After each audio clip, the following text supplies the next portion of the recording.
கிருஷ்ணகிரி மாவட்டம் தென்பெண்ணை ஆற்றில் இரண்டாவது நாளாக நச்சு நுரை பொங்கி வருவதால் விவசாயிகளும் பொதுமக்களும் கலக்கமடைந்துள்ளனர்.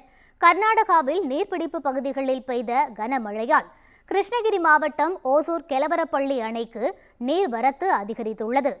44.28 அடி உயரம் கொண்ட அணையின் நீர்மட்டம் தற்போது 40.51 அடியாக உள்ளது. அணைக்கு 1503 கன அடி நீர்வரத்து உள்ள நிலையில் வினாடிக்கு 2019 கன அடி தண்ணீர் தென்பெண்ணை ஆற்றில் வெளியேற்றப்படுகிறது. ஆற்றில் வெள்ளம் கரை புரண்டு ஓடுவதால் கரையோரம் வசிக்கும் மக்களுக்கு மூன்றாவது நாளாக வெள்ள அபாய எச்சரிக்கை விடுக்கப்பட்டுள்ளது.